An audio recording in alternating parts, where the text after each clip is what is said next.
Speaking during a trip to Europe, U.S. Secretary of State Hillary Clinton said the United States no longer feels the Syrian National Council, or SNC, really represents the groups inside Syria fighting against the government.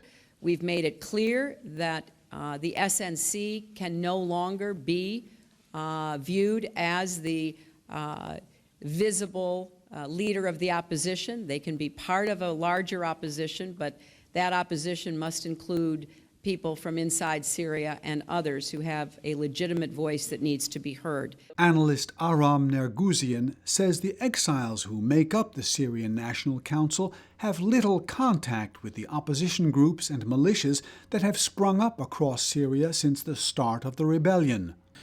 I would say that there's been a broad consensus within the U.S. government structure and also in the policy community that players on the ground will determine the future in Syria. This is a beginning of a recognition of that.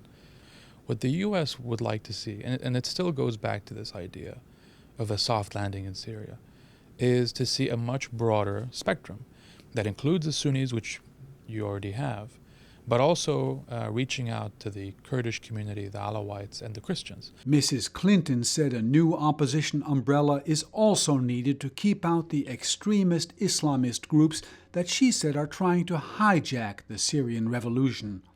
Nerguizian says that is a very real risk. If you do have a Syria where Islamist forces are the deciders, that's the end of the Syria that many have known for decades. Look, for all the bad that comes with the Assad, you do have the reality of a post-Ottoman country which has Christians, which has Sunnis, which has Alawites and Kurds, and is very culturally rich, and is still culturally rich.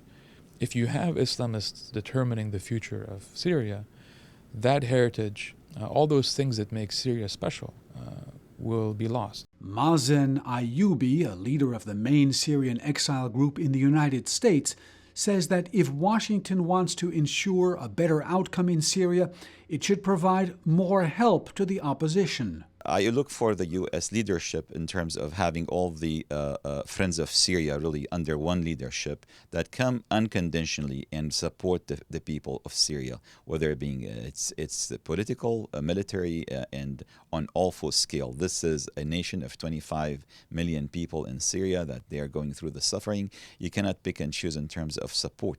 You have to fully support the group. And of course, you need to verify where everything is going, whether it's arms or any support. But I look for a complete support by the U.S. government. America's plans will be discussed in a meeting in Doha, Qatar, this coming week, where a number of opposition leaders from inside Syria are expected.